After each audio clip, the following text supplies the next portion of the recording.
dhanka ciyaaraha iyo Soomaalida Vilan waxaa laga dareemayaa kalsooni iyo horumar wanaagsan waxaana soo badanaya dhalinyarada laacibiinta ah ee laga dhaxelayo ciyaartoyda ku nool wadankani Vilan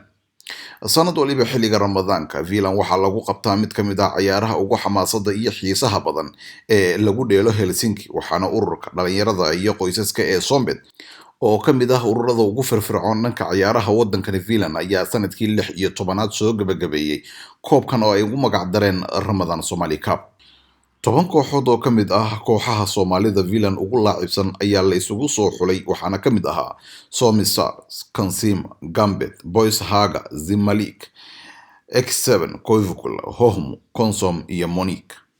Isaragti badan kadib waxaa ciyaar xiiso badan oo hab cajiib ah loo ciyaaray finalka ku wada kulmay kooxaha Somi Star iyo Kansima waxaana marka ciyaarta waqtigeeda la isaga badin waayay kadib la isla aaday rigooro waxayna guusha ku raacday kooxda Somi Star.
هكذا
Hugo.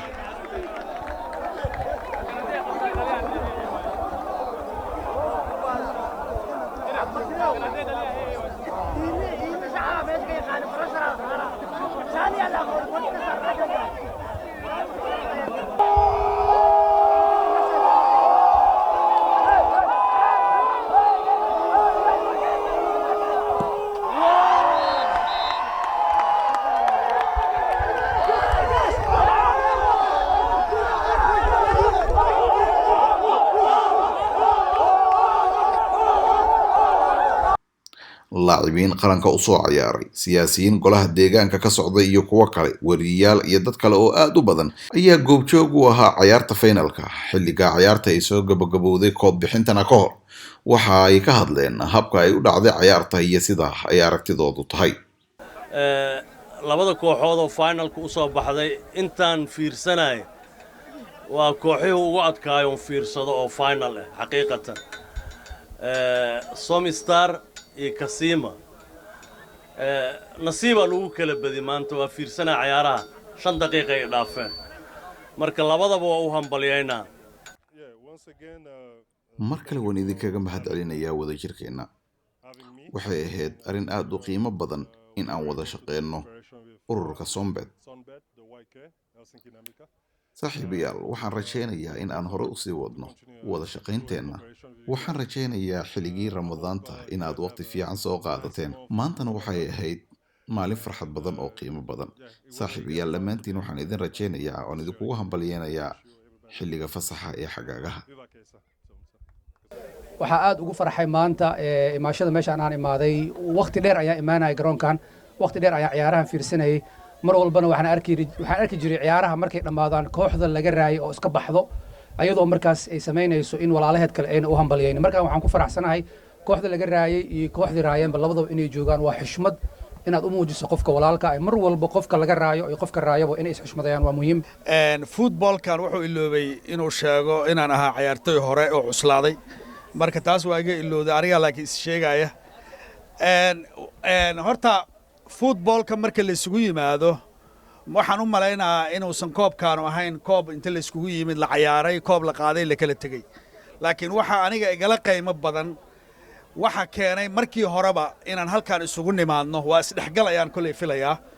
inaan halkaan isugu nimaadno wixii markii horeba keenayba waxa waaye in waddankeena dhibaato ka dhacday qof walbaaba si ku yimid halkaan isugu nimid annagoo Soomaali oo qof kale na wehelin aan halkaan wada joogno barnaamijkan cafis ummad Soomaaliyeed ee dhalinyaro ah ayaa wada fiilan oo ka bilowday waxa lagu qabanayaa dunida oo dhan waana lagu qabtay haddana uu socdaa ulajeedka laga leeyahay waa midaan hadda isu timaadeen in Soomaalidu waxyaabaha isaga midka yihiin ay qaybsan karaan ay wadaagi karaan oo ay ku macnaha ay u dabaaldegi karaan waa ulajeedka laga leeyahay 28 June 2018 ayaa la qabtay markii hore haddana 28 June bishaan ayaa la qabanayaa Sonbet waxay naga ballan qaadeen koob cafis inay qabtaan adinkana waxaan rabnaa inaad ka soo qayb gashaan ciyaartaana marka walaalayaal waa mahadsantihiin waxaan rabaa inaan u mahadceliyo Aways iyo ururkiisa Sonbet maanta waxa uu imaaday inaan halkan daawado finalka because kooxda maanta soo badisay iyo kooxda koobka aniga Turku ku qabtay finalka kooxda soo badisay Ramadan Cup-ka labadaas koox ayaa koob loo dhigaya haddana waa la isku celinaya insha Allah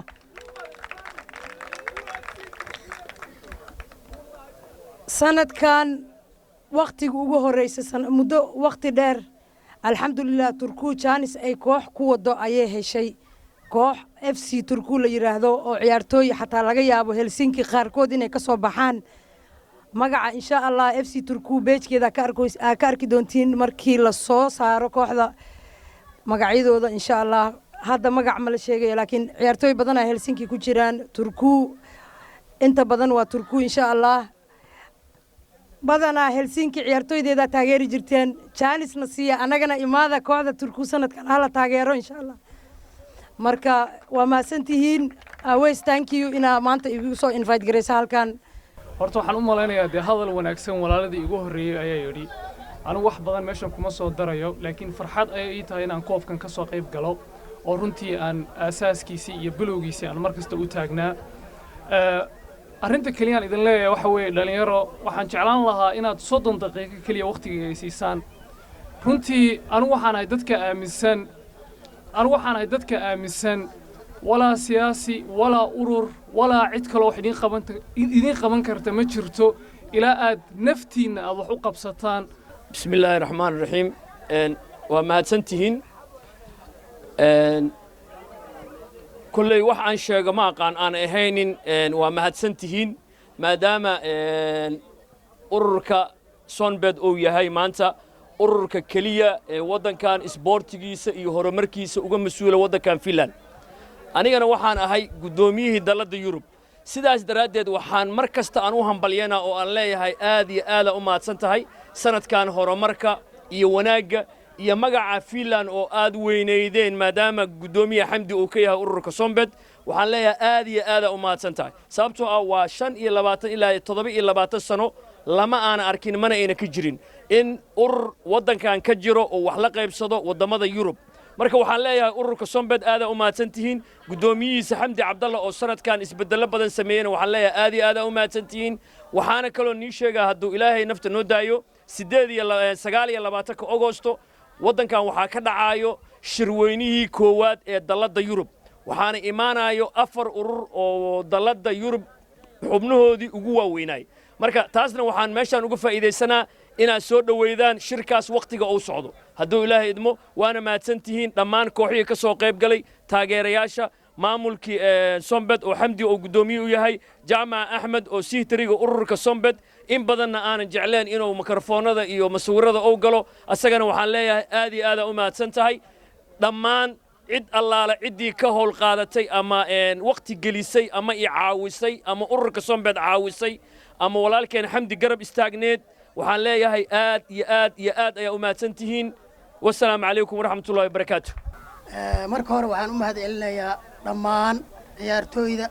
madaxdooda iyo tababarada dhammaantooda waxaan kaloo u mahadcelinayaa marti sharafka nagala soo qayb gashay iyo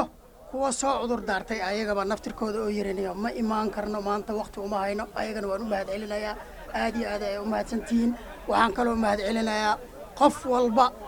oo naga caawiyey bishii uu socday Ramadaan Cup aad iyo aad ayaad u mahadsantihiin waxaan kaloo aad iyo aad ugu mahadcelinayaa nimanka garabkayga taagnaay awees marka hore waxaan leeyahay hawsha lagu dhiibay oo ah dalladda Yurub oo aad u matalaysa waddankan Finland ma ahan hawl fudud ilaahay garabkaaga ha galo waxaan kaloo iyadana aan u mahadcelinayaa xogayaheena Jaamac Axmed asagana sidoo kale waan u mahadcelinayaa iyo dhammaan marti sharafta ka soo qayb gashay waxaan leeyahay kooxda Somstar hambalyo koobka aad ku guuleysteen waxaan kaloo u hambalyeynayaa kooxdii labaad gashay oo ahayd Kasiima iyo madaxdeeda iyo tababareeda iyadaba aad iyo aad u mahadsan tahay haddana insha Allah waxaan bilaabi doonaa qaybintii waxyaalihii aan ugu talagalnay iyo koobabkiiba intaba waa mahadsantihiin Sharmaake Abuukar Amiin warbaahinta qaranka Helsinki Finland